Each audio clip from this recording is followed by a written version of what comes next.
was a movie, and it started now, forget about whatever financial disasters you've had, personal failures, relationship failures. What would the hero of your life's movie do right now? Hello and welcome to the Dad's Dating After Divorce podcast. I am Jude Sandoval, the creator of the Divorced Dadvocate podcast and community, and my friend and colleague here is... My name is Ralph, but I go by the pen name DSO. I'm the author of several books, including the popular The Dead Bedroom Fix and founder of dadstartingover.com and the DSO fraternity, our members only group.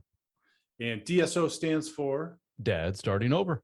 Dad Starting Over. Right. Awesome. And so Ralph and I, just give you some background about each one of us. We have collaborated many times over the past couple of years in kind of our respective communities are working with dads who are going through divorce. And so I recently contacted Ralph and said, hey, I think there's a real big need. I've been getting a lot of people that have been talking about, how do I start dating after divorce as a dad? And I know Ralph has done that. Both Ralph and I are divorced, which is, we'll tell a little bit about our stories here in just a little bit, but which has led us to developing the work that we've been working on and developing with divorcing dads and dads, not just dads, but divorcing men's work that includes dads, all kinds of what we were discussing, Ralph, just before, just the myriad of things that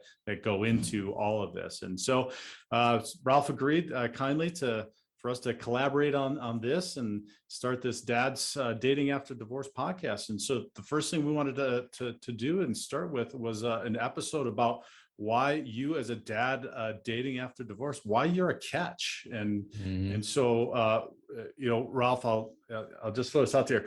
The reason I came up with this episode is I was meeting with a guy this week and he's going through his divorce and he said he was at work and he opened up, which sometimes is hard, right? To open up to people about your divorce and going through it. But he opened up to a guy at work and said, I'm going through a divorce. And he leaned into him and he basically said, well, congratulations, you're like a used car now, which I thought was awful because I don't feel that that's necessarily true. No. That's just, and then to make it worse, he turned around and he pointed out some not incredibly attractive woman, and he said, that's what you've got to look forward to dating now. And and it's like just nice. Smash the guy's complete complete hope for something that could be positive and beneficial after his divorce, as if divorce isn't already challenging, difficult enough to go through to just squash all of his. So but so that's what gave me the topic idea for everybody listening today. But before we get into it and kind of talk about why the divorced dads are catches, let's if you don't mind sharing a little bit about your background and your community and what brought you to this and why why you're an expert in helping dads, which you are. Well, briefly, about 10 years ago, I was married and had 3 children, the youngest of which was just over a year of age. And that's when I discovered infidelity on my wife's part, my now ex-wife's part. And I went through a divorce, which was surprisingly traumatic for me as a dude. And that kind of opened my eyes to, oh man, I'm not as tough as I thought I was. I got some issues here. And in doing so, went to therapists who in turn, kudos to her, said, dude, you need to be in touch with more men in your life. You're like every other dude I talk to. You don't talk to men. You've cut all friends out of your life. All you guys just worry about your kids and your job and your wife, and that's it. And she gave me the name of a dude and said, here's his name and number, contact him. He's been waiting to talk to you.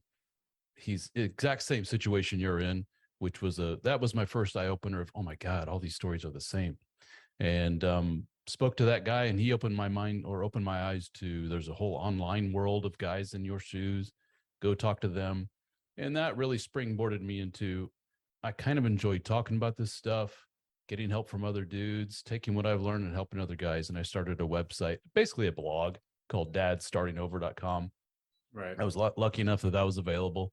and started writing. And like every other blog, nobody reads this stupid thing. It was just a form of therapy for me, like an online diary. Right. And then I would write anytime I wrote anything about sex and marriage. Like, here are my thoughts on what I experienced going through my first marriage, and sex wasn't the greatest thing in the world. And here in the dating world, what I've experienced. And I had done that for several years, and then met a new woman who in turn became my fiance. And then we got married. But through all that, I'm like, wow, why is this experience just so night and day different from my first? And what can I learn from this? And so I wrote a little bit on it, and those got some hits, those articles.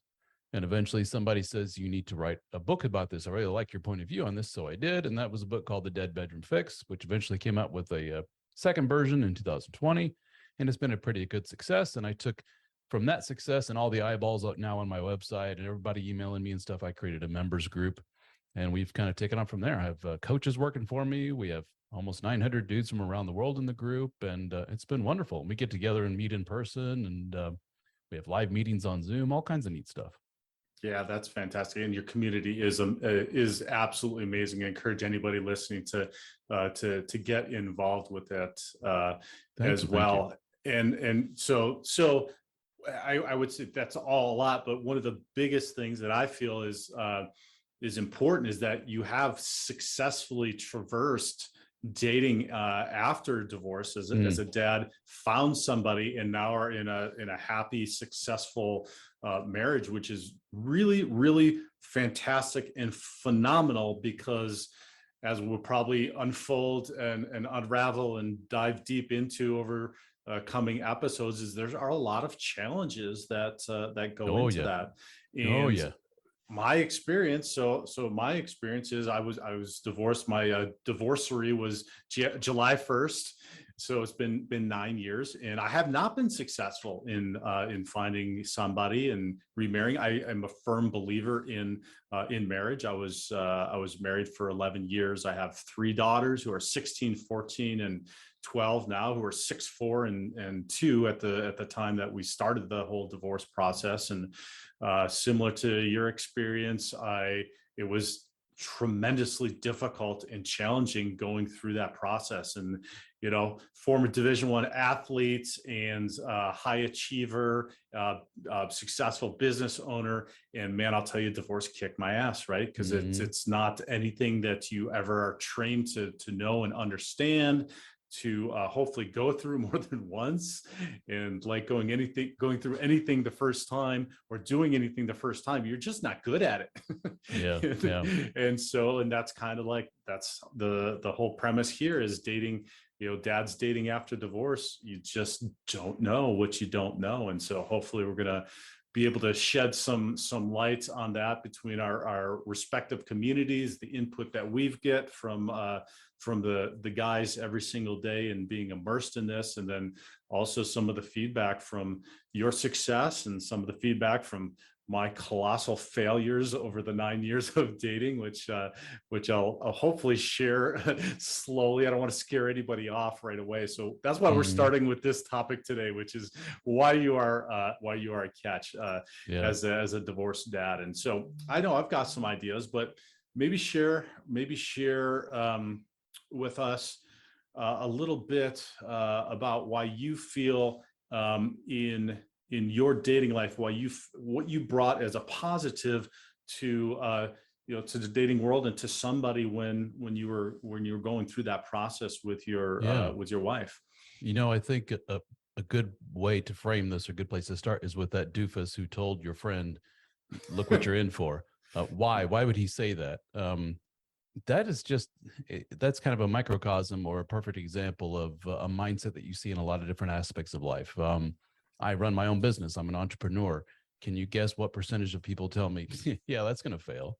Right. Yeah, that's terrible. That's awful. Why would you do that? Why don't I get a regular paycheck? And wow, Mr. Dreamer. Like, yeah, right. Like, that's going to work. Same kind of mindset with that guy. Like, you know what you're in for? And look at this slob over here. Why is that? Because they're basically sharing their perspective on this and their experience in life. And they got kicked in the teeth a few times. That guy's had no luck with women. So he's telling you that you ain't going to have any luck with women. A healthier mindset from that one doofus guy would have been, I haven't had any luck, but dude, you got a good head on your shoulders. You're a good dude. You'll be all right, or you'll probably be all right. It's rough out there, but you'll be okay. I think that's a healthier way of looking at it. Yeah. Let me just comment on that. Yeah, please. Because that was, for me, that was kind of an aha in this whole post-divorce process for me. And I made I made lots of mistakes, as will be revealed as we talk. But when I finally started to look at those mistakes as working for me and not against me, that my life, all of these experiences were working for me, and like life in general was happening for me and not against me, really things started to change. And even failed relationships or things not going well with my ex, et cetera, taking that mindset what you just described, which is, what can I learn from this? What am I supposed to learn from this to be successful in the future? Kind of like you talked about being a business owner. It's kind of a business philosophy. If you're not getting the result you wanted, what you working backwards? What do you need to change? And what feedback do you need in order to make that change to get the result or the intention that you're setting? So yeah. I love that fact in that point. In keeping with the business analogy, at the most basic level, you're putting a product on the market and right. You say, market, what do you think? And right. For a lot of men that I talk to, the market comes back with crickets, nothing. And their initial reaction is, well, there's nothing out there.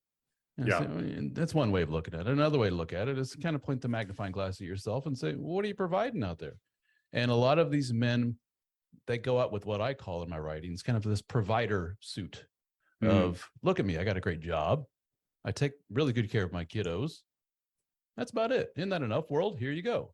And yeah. A lot of what they found is that their market is responding back with a big yawn, because their market is saying, I'm a divorced woman myself, 30, 40, 50 some years of age.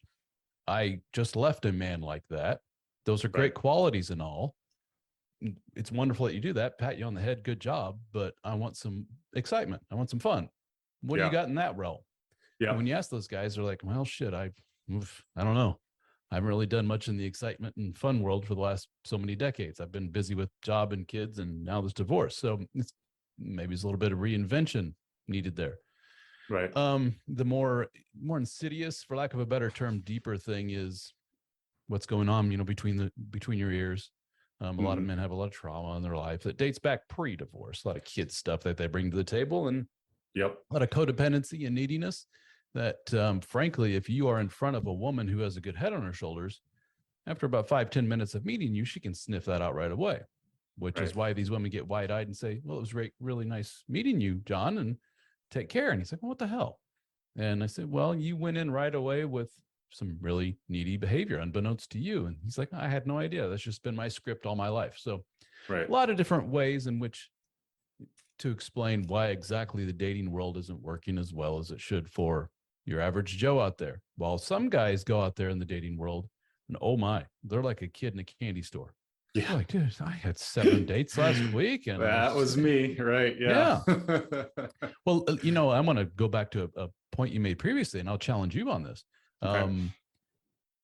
Is your sole definition of success within the dating world the end game of a long-term relationship or marriage? In other words, if I looked in the magnifying or the crystal ball, and I said, I can see into the future, and dude, it ain't happening.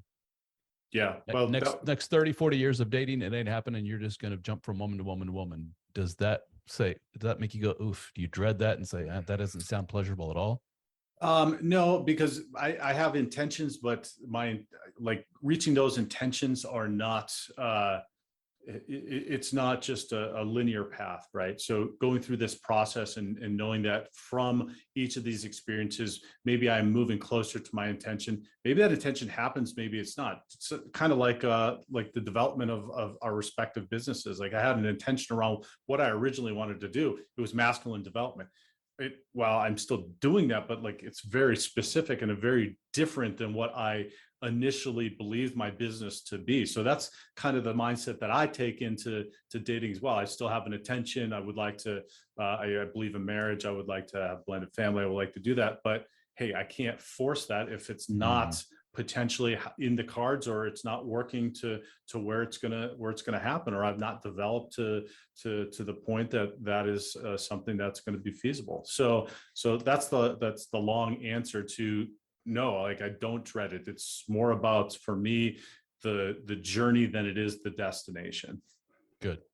Yeah. So like so many men go in with that because divorce is such a traumatic thing. And one of the quickest ways to stop the bleeding is to go ahead and replace with another human Band-Aid called another wife. And Exactly. there's a lot of guys that jump into relationships that are pretty toxic right away, but hey, at least I got a wife out of it.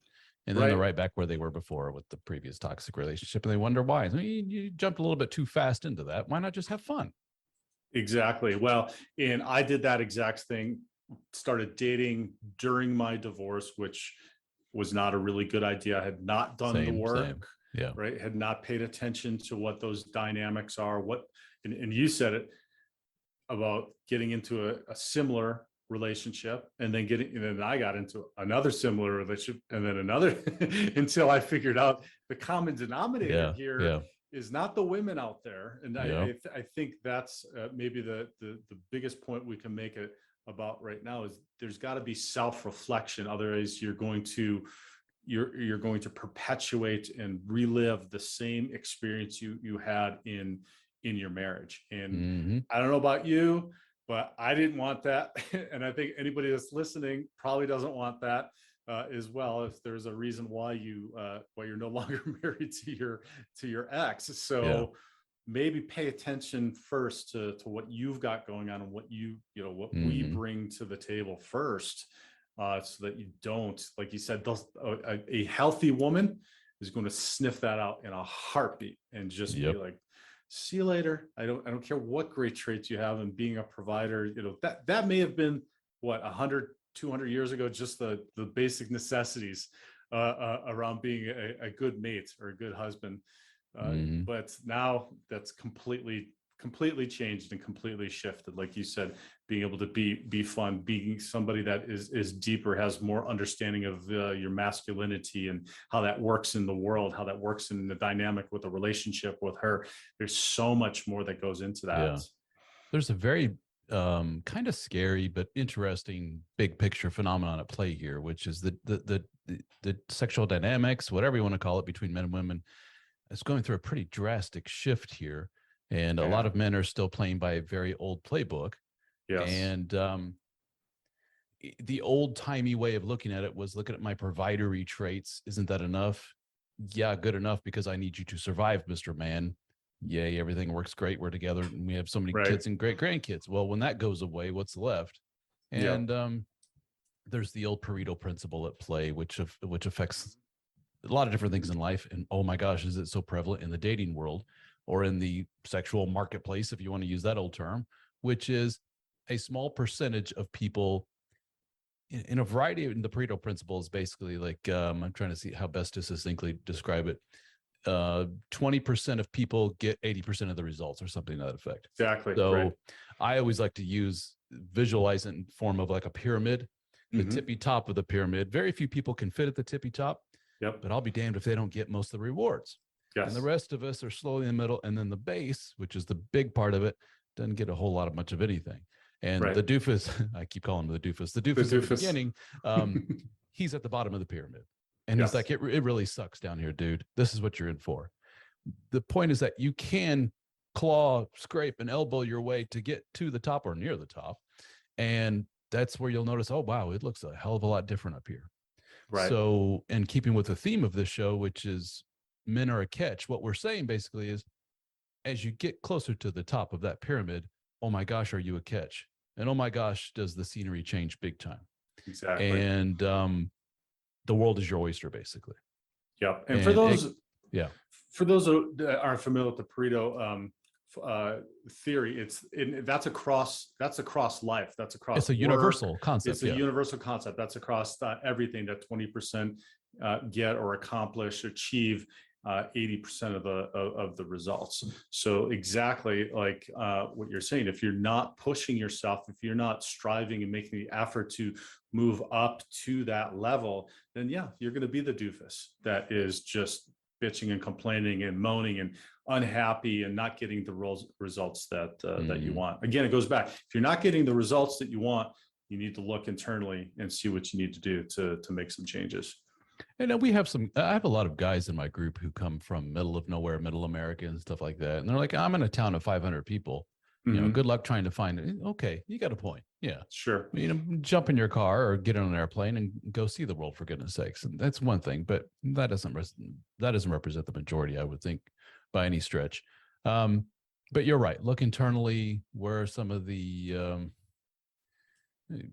not so good things that you're bringing to the table in terms of this new marketplace, if we want to call it that? What's going on out there. This is the new game. You have to play by the new rules. Playing by your old rules ain't going to cut it anymore. Playing by your old rules is Mr. Provider-y married dude. Sorry, my man. And I also want to point out that I don't feel like we're diminishing the protector provider idea and how that is biologically wired into us as masculine men. We're not saying that. We're not saying that that's bad. It's not, and we're not saying that it's bad to be a protector provider. We're just saying that just leading with that, if that's all you're offering out there, it's just not going to do it, because the world is a different place. Yeah, putting all your eggs into that basket, it ain't going to cut it. Exactly.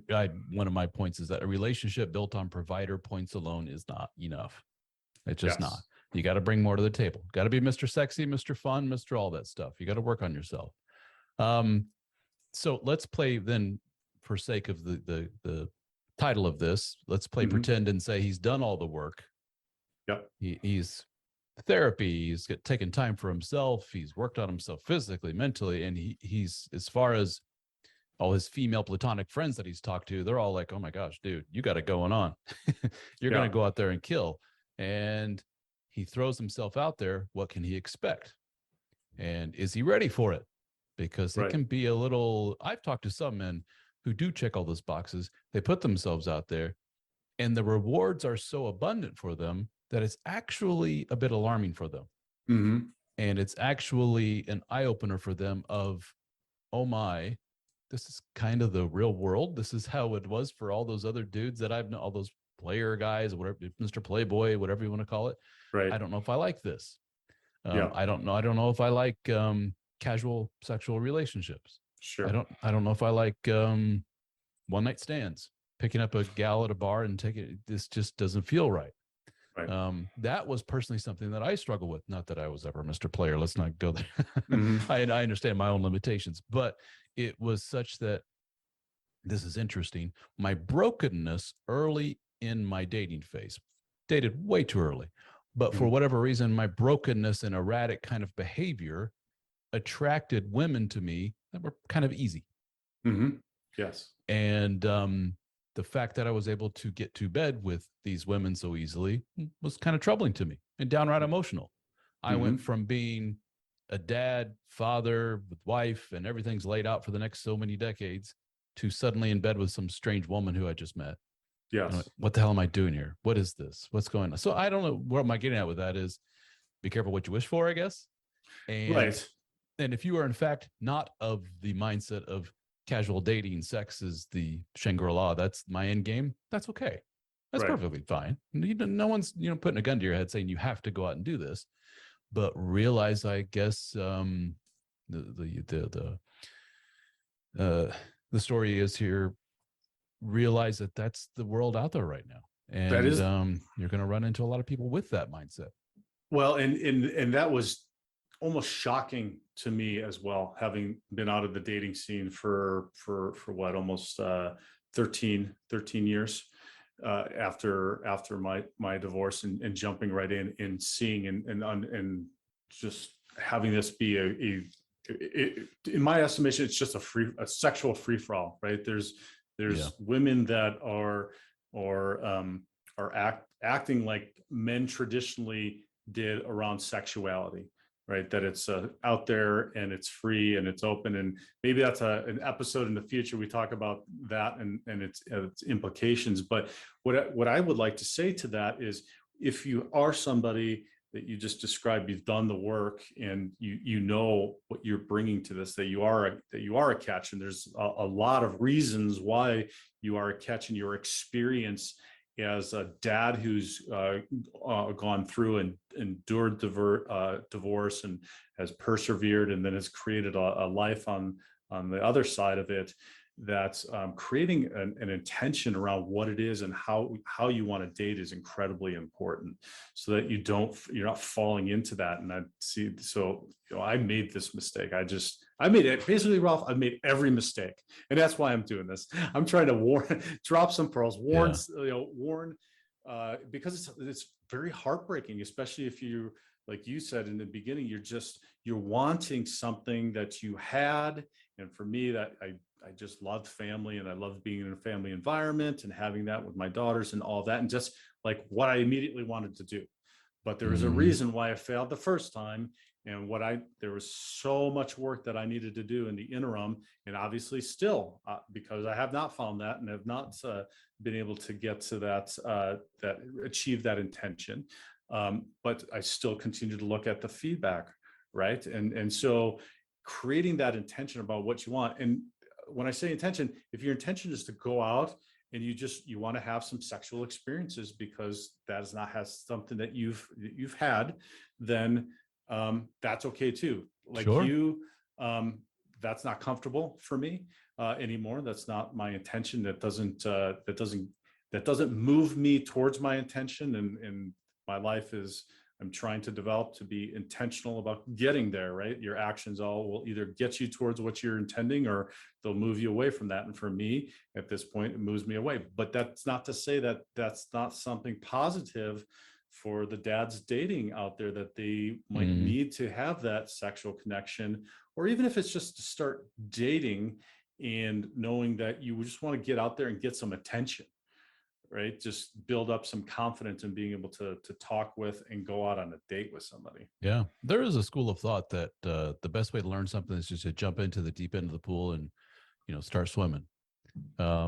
Which that absolutely has some value. That's what I did. And there was failure and there was emotional this and that. But in the end, I came out going, it wasn't so bad. And what can I learn from this? What can I learn from that? But for some men that I've spoken to, they're at such a point, we're going back again to, are you ready emotionally or mentally or not for this, that they're at such a point where they get a little glimmer of success and they jump right into, not so good codependent behavior and attach themselves to somebody. Yeah. And, oh man, they get their heart broken and they get crushed. And a lot of men report, wow, why is it that my first post-divorce breakup actually hurts worse than what I experienced in the divorce? And I always say, well, because it was almost as if the universe told you, look up, we know you went through hell with that divorce thing. Here you go. Here's Miss Perfect. And the guy's like, I can't believe this happened. I found Mrs. Perfect, and it's only been like a month and a half since my divorce. This is great. Thank you, God. Thank you, universe. This is wonderful. And they just ignore every red flag in the book and continue marching on because I found Miss Perfect. And then it ends horribly, catches her with some other man or finds out she's on drugs, whatever it may be. And then he's like, wow, the universe just pulled the rug out from under me. Or just pointed at me and said, psych, we were just joking and you're right back to where you were before. And they lose all hope. And to some men, just the thought of that is potentially a possibility out there. I'm going to lose and get heartbroken all over again. No, thank you. And they remove themselves from the dating pool completely. That's no way to go through life. If in fact you find that the trauma of that is such that you can't bear it anymore and it drives you to near suicide or whatever it may be, you need to get some help with that. Again, going back to, for some people, the proper route is to go in there, get heartbroken, get a couple of drinks thrown in your face, get slapped at a bar, whatever it may be. And then eventually you go, doesn't hurt so much anymore. And then that's when you find, oh, wow, I've turned the corner and things are all right. I shared with another podcast that I did that it seemed that a real shift for me, for whatever reason, this was my shift, was the moment when I wasn't even hitting on a woman, but I just said something to her that was kind of in a friendly term. And we were at some place that was kind of loud and I was kind of yelling. I said, blah, blah, blah, blah. And she turned to me and she just looked at me and said something like, honey, you're a little too old and you're a little too bald. And I just, Okay. that was, my reaction was like, holy shit, that was awesome. Because what a slam, right? It was so over the top bad that it was hilarious. And then my initial reaction was like, Jesus, well, all right. And I was like, said like, well, the good news is that there's a lot of guys, younger guys here with hair, so you're in good luck. And she just laughed too. And we literally shook hands and went our separate way. And I remember like, that wasn't so bad. Yeah. That's Yeah. it. You know, Right. I just got basically verbally slapped in the face with you're too old and you're ugly, or what Yeah. by her criteria. And I just took it as, all right. What else? Yeah. Yeah. You know, you get to the point, I liken it to getting in the gym, and you get in the gym and you work out and you're working your body and you're building your muscles. And Yeah. the first times you do it, it's really painful. You're like, this sucks. And I don't really, why would anybody do this? yeah, why would I do this? But then after a Yeah. while, you start to get, oh, this is part of it. This is good. I know that's going to build me up for the future if I keep doing this. And so then you just, this is okay. This is good. You just become, you know, I don't want to say immune to it, but you just take it in stride, and it's okay. And I did want to also address, you mentioned guys that go the other way. And so I was the codependent way, right? So that was my experience. I was massively codependent. And I would reckon, Ralph, that a lot of the guys that might be listening today may be probably falling more on that side, because they're wanting to date, not the ones that are, you know, that are avoiding Mr. Playboy, or Mr. Playboy, or just out there. But if you are listening to that as well, just I would just warn to be very careful about the information that's out there around dating, because you can get down rabbit holes with some of the MGTOW stuff and and whatnot, because we're meant to be in relation with each other, and just understanding and knowing that there's somebody on the other side of that relationship, or how you're relating to somebody that's also going through or has gone through a challenge as well, is really important. So being open about what your intentions are, and if you are Mr. Player, or if you are MGTOW, hey, amen, more power to you. But being open and forthright about what you're doing and why you're doing it and what your intentions are is really incredibly important too, because like you just described with your experience, that's going to come back, and it's going to come back. And as much as you might think you can separate your emotions from all of this and just go on living your life by yourself or whatever, there's stuff is going to come up. You're going to have feelings and emotions around that. So pay attention to it. Pay attention. Yeah. So there's a very much, you're well aware of this. Some of our content intersects, overlaps with this world of red pill talk. Yeah. And a lot of it's very cringeworthy, but I understand the origination of it, which is mostly young men that have been hurt by women. Sure. And they're saying, I need to, basically, they don't say this overtly, but if you look between the lines, it's basically, I desperately want to be with women, and I'm trying to crack the code in order to do so. And in my work of cracking the code, I've discovered some not so good stuff. Yes. And I need to share this with the rest of the world, and they can't shut the hell up about it. It's like, women think this way, and they do that, and next thing you know, you're treating women like lab rats, and you're trying to study them, and it's a very, for lack of a better term, almost kind of a spectrum-y, autistic way of kind of looking and trying to decipher. And here's how really humans really behave, and I need to do this, but not this. I need to act this way and not that way, and then it kind of spills over into the MGTOW world, which is, well, I'm going to eliminate myself from the gene pool completely, as if that's some kind of major, protest or something. I don't think that's the big signal that men think it is. But I totally understand and sympathize with where all these guys are coming from. But you're right. Some of it's very cringeworthy. There's some terms that I've learned over the years of doing this that I've heard again and again. One is spinning plates. I don't know if you're familiar with this term. Oh yeah. Which is when I was a kid, it was called being a bachelor. Yes. It's called dating around. It's called dating. Let's not reinvent the wheel here. Yeah. You got 7 different women on your phone that you're chatting with. I keep using the 7 because when I met my wife, my now wife, I actually had 7 different women on my phone that I had varying degrees of relationships with. One I just had coffee with, who cares? One that we've never met in person. This other one we've met a few times and dated, and yada yada. And it's very intoxicating. And that pushes a lot of buttons, innate caveman buttons in a man, to get all this validation from all 7 women at once. Holy shit, dude, that's everything.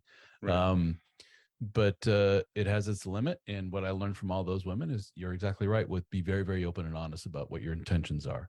Yeah. And what I found was I was very open and honest about I am not ready for any kind of relationship because I realize in myself that I'm technically not ready for a relationship. But boy, do I love the company of women.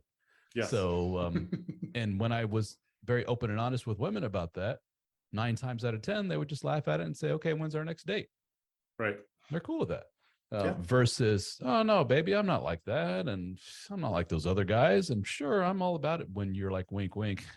We both know that, no, that doesn't go well. Why do that? Why try to play games? Why try to fool them, pull one over on them? That's sometimes part of that game stuff, which I don't necessarily like and appreciate. Be open and honest. We're all adults here. We all know what we want. Yeah. And there's like you said, there's validity, there's some value in some of the work that the game guys do, and being able to talk to women and approach and just be yourself and be authentic and stuff like that. And so there's definitely some value in that. But I think what we're just both saying is just be careful, because we're human beings and we're wired to connect. We all have feelings, and we just need to be cognizant of that, and kind and compassionate and caring and loving, because that's ultimately what I feel like we're all looking for from childhood, is just a loving relationship. Yeah. With somebody. And let's get one thing out of the way, which is kind of one of the foundational things of that world of the red pill and so forth, and which they have a very big point, is that it's a night and day different. The world of I'm a single woman looking for fun and sex, whatever that may be, versus I'm a single man. 2 totally different worlds in terms of this woman down the road who's 300 pounds and puts herself out there in the world. I'll be damned if she doesn't have better luck in the sexual realm than a pretty average looking normal dude who puts himself out there. And he'll look at that and go, this is horrible. This is terrible. It's not fair. It's awful. And a lot of men go on and on and on about that, to which I just throw my hands up and go, it is what it is. Good for her. 300-pound woman can get a man. Have at it, sister. And I'll say, guys, welcome to manhood. Welcome to the real world. Because evolutionary biology, that's just what we're given, and it always has been that way, and it's never ever going to change. It's just the way it is. So just the way it is. One of the upset stories about it, and you're pissed about it, then you're just going to be upset. You're wasting your breath. One of the stories I often use is a woman can literally open her front door and yell out, "Who wants me? You got about 10 minutes." and some asshole's going to poke his head out the door and go, I got 10 minutes. Right. If I did that, the police would come. They would take me away. It's just a totally different world. Exactly. Hey, I wanted to, you brought up a couple of times codependency, and I know that that I was very codependent, and that was another one of my ahas in going through the process post-divorce, failed relationships post-divorce, is coming upon and learning about codependency, or as Dr. Robert Glover calls it, Mr. Nice Guy, or being no more Mr. It's basically repackaged codependency, and how not to be codependent anymore. And let's talk a little bit about that, but let's also talk about why that can be a positive, because I feel now, understanding my codependency in the origin of it in my childhood, how that is a positive now in my relationships and going forward with a woman, and then let's bring that around to some of the other positive things that we can learn in going through this divorce that you do and will bring to your future relationships.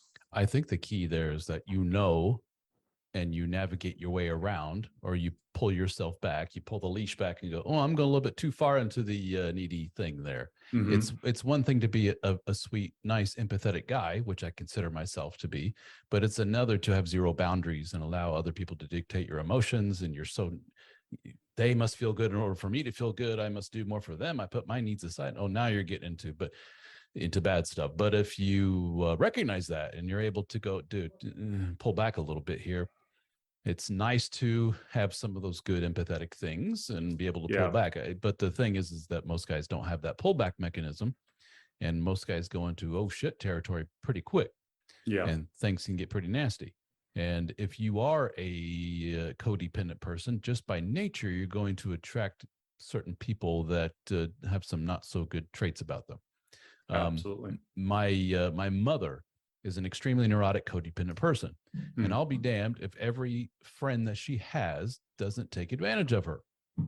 Can you go to the store and get me this while you're out? Can you do that? Da, da, da, da. And I'm always like, and everyone around her is like, why don't you ever just say, no, can't do it? And she's like, yeah, but that would be terrible. I feel bad for the person. They're at home and da, da, da, da, they're not feeling well. And I'm just like, that is perfect example of what a lot of behavior that I see in men. And so there's some good from it for sure, but oh boy, that can go down the wrong way. Well, and I want to share one specific thing that I have found that has been probably one of the, like, I would have never ever hypothesized, right, when I got out of my marriage and started dating, that this would be the one thing that I find that women find so incredibly attractive about somebody who's worked through their codependency and knows how to state their feelings, state what their needs are, and hold those boundaries, is that women like to be told no. Mm-hmm. Believe it or not, women like to be told no. Women like you to set boundaries.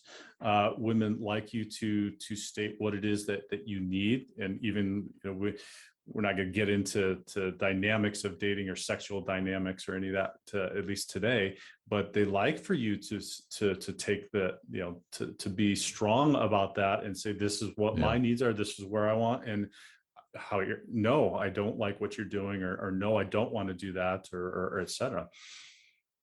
And if you're with a woman who, when boundaries are put up, very healthy, normal adult behavior is put up, those boundaries, if they react in a extremely negative, violent, angry, whatever way, oh my goodness, well, big red flag right there. Thank you. Yes, that's what I say. Thank you. Now. Yeah, exactly. Thank you for telling me now, not wasting any more of my time. Right. While you're codependent guys that don't have those mechanisms and don't recognize that within themselves say, oh shit, I made her mad, I better not do that again. Right. Which not a good thing. Right. Which goes then to that whole codependent philosophy of happy wife, happy life, which we know is a recipe for absolute disaster in any kind of relationship that you at least want success in. And it's funny that we do package a lot of this stuff as this is special and unique for women, but really when you think about it, this is universal across. Mm-hmm. You have boundaries at work, you have boundaries with your friends, and if you don't, I'll be damned if they don't take advantage of that. Sure. The problem is that when we see that in women, it seems to be extra insidious and extra like, oh man, because we kind of thought as women as being better than that.